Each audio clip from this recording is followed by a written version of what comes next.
안녕하세요. 라이프노트입니다. 오늘은 이 대한민국 부동산 집값에 대해서 한번 이야기를 해볼까 하는데요.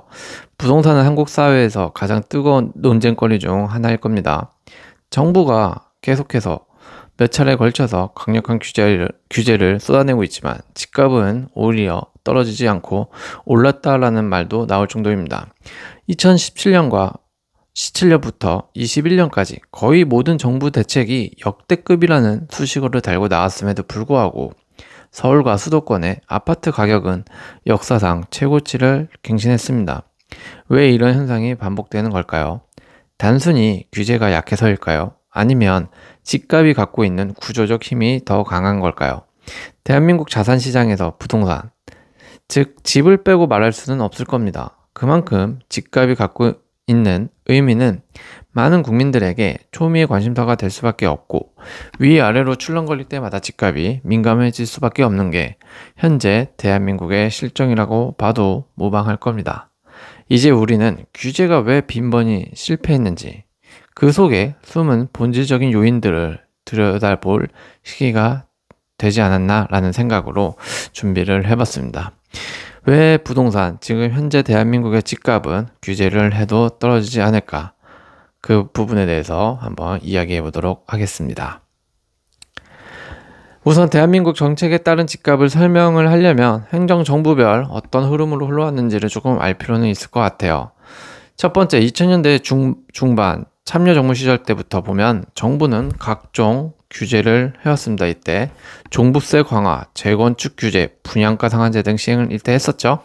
단기적으로 거래가 줄었지만 결국 강남 집값은 다시 상승하는 결과를 가져왔습니다. 그 이유는 공급이 줄면서 희소성이 강화되면서 집값이 오르기 시작한 거죠. 그러면서 그 다음 2010년 MB 박근혜 정부 시절로 넘어가면서부터는 조금 집값 분위기가 달라졌습니다. 오히려 규제 완화를 선택했고 집값 안정세 또는 하락세를 유지했죠. 하지만 글로벌 금융위기 여파로 유동성이 위축되어 정책이 크게 작용하지는 못했습니다. 그 다음 문재인 정부 시절이죠. 6.19 대책, 8.2 대책, 9.13 대책 등 강도 높은 규제가 이때 많이 시행됐습니다. 그러면서 정부에서는 부동산 집값 확실히 잡을 수 있다고 아주 호언장담하던 시절이 있었습니다. 이때 정책으로는 대출 억제, 보유세 강화, 다주택자, 중과세 등 정말 빡세게 규제가 되었던 건 사실 같아요. 하지만 서울 아파트 가격은 4년 만에 50% 이상 정말 수직 상승했습니다. 50% 이상 수직 상승했죠. 이때 기사에서 나오던 말 중 하나가 바로 벼락거지라는 단어죠. 이 시절 집을 안 사면 더 이상 집을 아예 못 산다는 분위기가 맴돌면서 거지까지 되어가며 대출을 받고 집을 사게 된 거죠.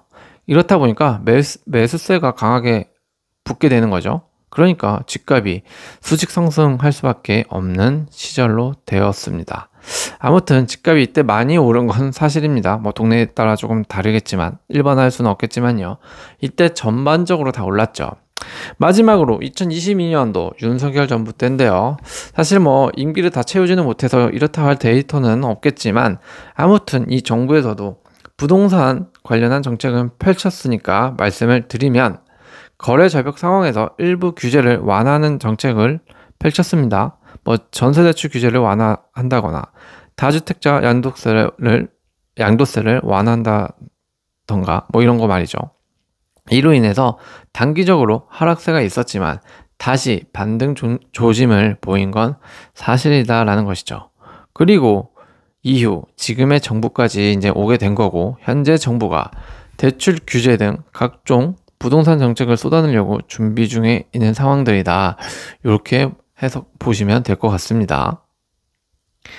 자, 그러면 규제가 집값을 못 잡고 있는 본질적인 이유는 무엇일까요? 그 첫 번째, 정부가 수차례 규제를 내놓을 때마다 사람들이 움찔움찔 할 겁니다. 세금 폭탄을 맞을까 두렵기도 하고 대출이 막히니 당장 집을 사기가 어려워 보이기도 한 거죠. 그런데 시간이 지나면 사람들은 다시 같은 결론에 도달합니다. 결국 서울의 핵심 아파트, 특히 강남은 안 떨어진다. 이게 바로 똘똘한 한 채 심리가 작용을 한 거죠. 왜 이런 생각이 굳어졌을까요? 이건 바로 과거의 경험 때문입니다. 참여정부 시절 종부세 강화, 재건축 규제가 나왔을 때도 잠시 숨고르기가 있었지만 시간이 지나자 강남 아파트는 더 올랐다고 했죠. 최근에도 마찬가지입니다. 규제가 빗발쳤지만 강남, 서초, 용산 같은 핵심 지역은 버티면서 오히려 신고가를 갱신했습니다. 사람들은 이런 과정을 지켜보면서 학습이라는 걸 한 거죠. 다주택은 위험하지만 좋은 입지에 한 채. 이거는 정말 절대 떨어지지 않는다. 뭐 이런 심리가 작용을 하게 되는 거죠. 규제가 심해질수록 오히려 돈이 한 곳으로 몰리게 됩니다. 똘똘한 한 채에 대한 믿음은 단순히 투기 심리가 아니라 과거의 데이터와 경험에서 비롯된 일종의 생존 전략이 된 거죠. 결국 수요가 억제하듯 보이지만 실상은 수요를 분산 억제가 아니라 집중 유도로 바꿔버리는 역설이 발생했다고 볼 수 있는 겁니다. 사람들이 집을 살 때 가장 두려워하는 건 앞으로 집이 더 늘어나서 가격이 떨어지지 않을까 하는 불안일 겁니다. 그런데 한국의 부동산 시장은 이 불안이 오히려 반대로 작동합니다. 공급이 꾸준히 이어질 것 같으면 마음이 놓여야 하는데 현실은 늘 불확실하죠. 예를 들어 재건축을 통해 새 아파트가 들어설 거라고 기대하지만 정부가 갑자기 재건축 초과 이익 환수제를 강화하거나 안전진단 기준을 높이면 사업은 몇 년씩 늦춰지게 됩니다. 분양가 상한제가 시행되면 신규 공급의 분양가는 낮게 책정되지만 정작 건설사들은 수익성이 떨어진다며 분양을 미룹니다. 결국 언제 얼마나 공급이 나올지 알 수 없는 상황이 반복되는 거죠. 공급의 불확실성이 생기는 겁니다. 공급이 확실히 보장되지 않으니 시장은 더 불안해지고 오히려 이때 기존 아파트의 희소성이 강화되는 것이죠. 그래서 가격은 쉽게 떨어지지 않는 거죠. 쉽게 말해 공급이 많다가 아니라 많을 수도 있고 안 나올 수도 있다라는 상태. 불확실성이 이어지면 사람들은 차라리 지금이라도 잡자라는 쪽으로 마음을 쓴다는 겁니다. 이런 심리가 결국 가격을 지탱하고 집값의 가격을 방어하는 방어선 역할을 할 수도 있다라는 것이죠. 사람들이 흔히 착각하는 부분이 있습니다. 정부가 규제를 강하게 하면 집값이 잡힐 것이다. 규제를 하면 집값이 떨어질까요? 아니죠. 하지만 실제로 시장을 움직이는 가장 강력한 힘은 돈의 흐름, 바로 유동성의 힘입니다. 예를 들어 2020년 코로나 팬데믹 당시를 예를 들어 볼게요. 세계 각국 정부가 경기 침체를 막기 위해 기준금리를 역사상 최저 수준으로 낮추고 시중에 막대한 돈을 풀었습니다. 한국도 예외가 아니었죠. 은행 대출 금리는 2%대까지 내려갔고 주담보대출도 상대적으로 쉽게 받을 수 있었습니다. 그 시기에 규제가 얼마나 쏟아졌는지 혹시 기억하시나요? 그때만 하더라도 다주택자 중과세, DSR 강화, 보유세 인상 등 계속 규제가 쏟아졌습니다. 매년 나왔죠. 그런데도 집값은 오히려 가파르게 상승했다는 거죠. 왜냐하면 규제보다 시중에 풀린 돈의 힘이 훨씬 더 컸기 때문입니다. 돈, 유동성. 돈은 갈 곳을 찾습니다. 은행 금리는 낮고 예금이 매력이 없어집니다. 주식은 변동성이 커서 불안하죠. 결국 많은 사람들의 시선은 다시 부동산으로 향하게 되는 것이죠. 그래도 집은 안전하다라는 인식 때문인데요. 그래서 규제가 강해도 시중에 풍부한 유동성이 집값을 떠받치는 결과를 만든 겁니다. 쉽게 말해 규제는 단기 처방이지만 유동성은 시장을 근본부터 움직이는 체질입니다. 돈이 많으면 규제를 뚫고서라도 집을 사려는 힘이 생기는 거고요. 반대로 돈줄이 쪼이면 자연스럽게 집값은 내려갑니다. 그래서 정책보다 금리와 유동성이 훨씬 더 큰 변수로 작용하게 되는 겁니다. 그래서 사실 집값을 판단할 때는 정책보다는 이 지금 상황에서의 유동성은 어떻게 흐르느냐 이걸 볼 필요가 있다는 거죠. 한국 사람들에게 집은 단순한 거주 공간이 아니죠. 투자의 거의 유일한 안전판이자 노후 보장 수단이기도 할 겁니다. 주식은 어떨까요? 물론 돈을 벌 수는 있는 시장이지만 하루에도 몇 프로씩 오르내리는 변동성이 크다 보니까 많은 사람들이 마음 편히 오래 두고 보기가 어렵습니다. 특히 97년 IMF 외환 위기 때, 2008년 글로벌 금융위기, 그리고 최근 코로나 증시 급락을 겪으면서 주식은 위험하다라는 인식이 깊게 자리 잡은 사람도 꽤 많습니다. 채권, 예금, 적금은 어떨까요? 금리가 높을 때는 괜찮지만 지난 10년간 초저금리 시대가 이어지면서 사실상 매력이 크게 떨어졌죠. 저금리 때문에 예금과 채권도 매력이 많이 떨어졌습니다. 연 1, 2% 이자로 물가 상승도 감당하기 어렵다는 걸 누구나 체감했죠. 이런 상황에서 남는 선택지는 뭐다? 결국 부동산이다. 다시 부동산으로 결과가 이어진다는 거죠. 땅은 한정돼 있고 특히 서울 수도권의 입지는 바꿀 수도 없습니다. 그러다 보니 사람들은 그래도 집은 안 잃는다라는 심리를 갖게 됩니다. 실제로 부모 세대가 집을 통해 자산을 지켜내고 불려온 경험도 큰데요. 90년대, 2000년대 집값 상승을 직접 체험한 세대는 자식들에게도 똑같이 말합니다. 주식하지 말고 결국은 집을 사야 한다라고요. 이런 집단적 경험과 학습 효과가 이어지면서 한국에서는 집이 사실상 투자의 최후 보루로 인식되는 것이죠. 대체 투자처가 마땅치 않으니 규제가 아무리 강해도 사람들은 기회만 생기면 다시 집으로 몰려드는 겁니다. 우리가 뉴스를 보다 보면 부동산 규제들에 대한 각종 정책, 용어들을 듣고 볼 수가 있었을 겁니다. 그럼 부동산을 규제하는 대표적인 정책들은 무엇이며 그에 대한 부작용들은 어떤 것들이 있는지 한번 비교해서 알아보도록 하겠습니다. 그래야 과연 그 정책이 무엇을 위한 것인지 국민들이 판단할 수 있겠죠. 첫 번째, 대출 규제에 관련한 정책이죠. 바로 이런 LTV, DSR 강화라는 말 가장 많이 보고 들어봤을 겁니다. 이 정책에 대한 취지는 무리한 대출을 억제하게 해줄게요 라는 의미가 담긴 정책들이에요. 이런 말이 들어가면. 하지만 결과는 어떻죠? 정반대죠. 현금 부자만 집을 더 쉽게 매수할 수 있게 돼버리는, 즉 자산의 양극화가 심화될 수 있는 정책들일 겁니다. 이로 인해서 중상층이나 청년층은 오히려 내 집 마련이 더 멀어지게 되는 것이죠. 그 다음으로는 보유세 강화라는 이런 정책들이 있습니다. 바로 대표적인 게 종부세, 재산세 인상하는 방안들인데요. 취지는 참 좋습니다. 다주택자를 압박하자라는 것인데 이 또한 결과는 반대죠. 오히려 매물이 나오지 않고 버티기를 하게 되고요. 이어서 거래 절벽 심화 현상이 발생하게 되는 거죠. 오히려 시장에 매물이 잠기면서 가격 하락 효과를 제한시킨다는 평가도 있는 정책들입니다. 세 번째로는 양도세 중과 정책인데요. 취지는 다주택자 매물을 팔도록 유도하자라는 건데요.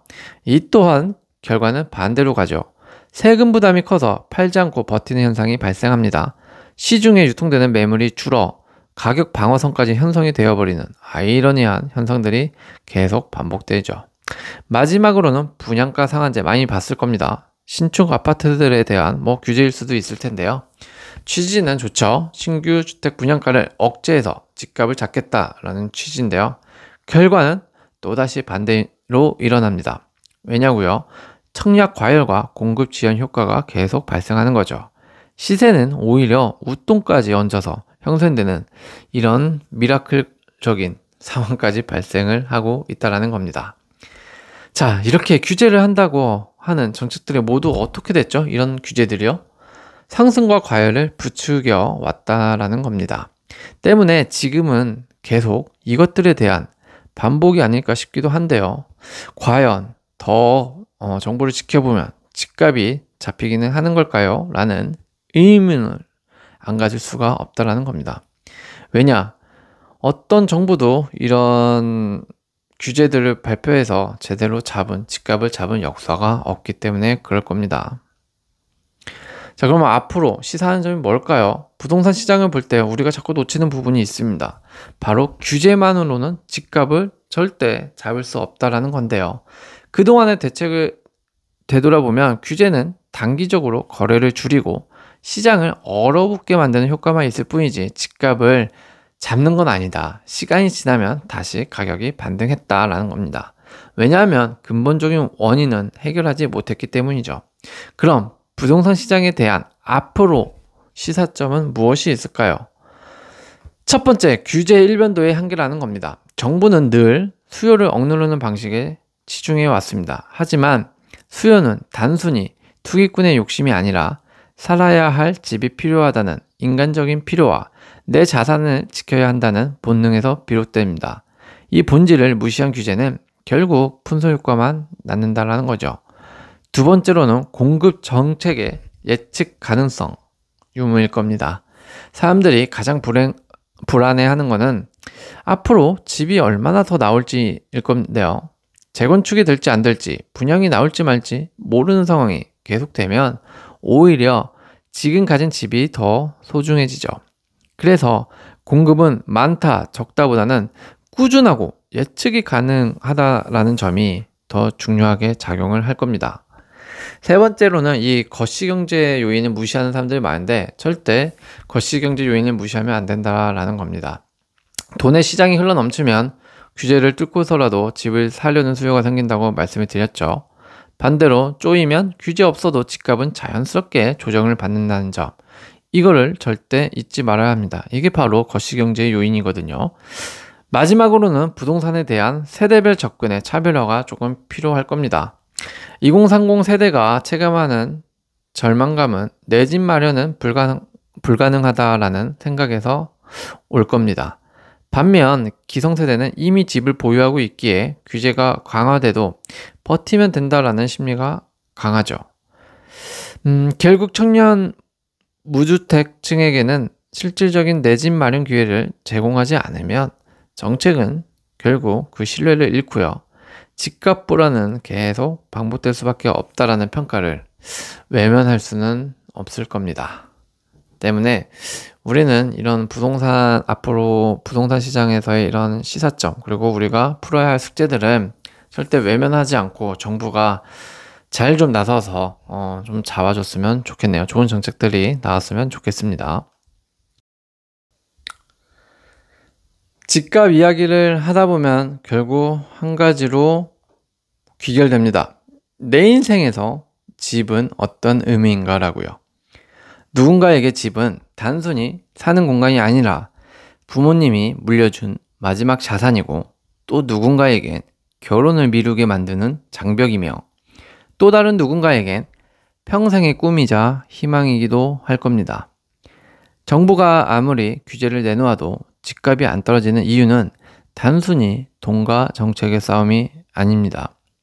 그 안에는 수많은 사람들의 불안, 기대, 희망, 두려움이 뒤엉켜 있기 때문입니다.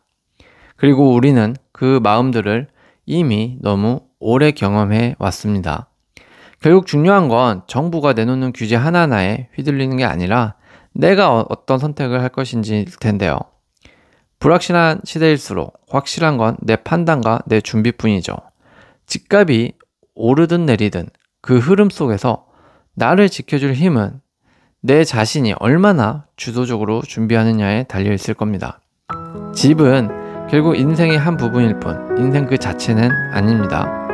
내 삶의 방향을 집값에 빼앗기지 않고 오히려 집을 내 삶의 계획 안에 담아낼 수 있다면 우리는 규제나 시장 상황에 흔들리지 않고 원하는 삶을 살아갈 수 있지 않을까요? 너무 집값에 휘둘리지 말자고요. 오늘도 시청해주셔서 감사합니다.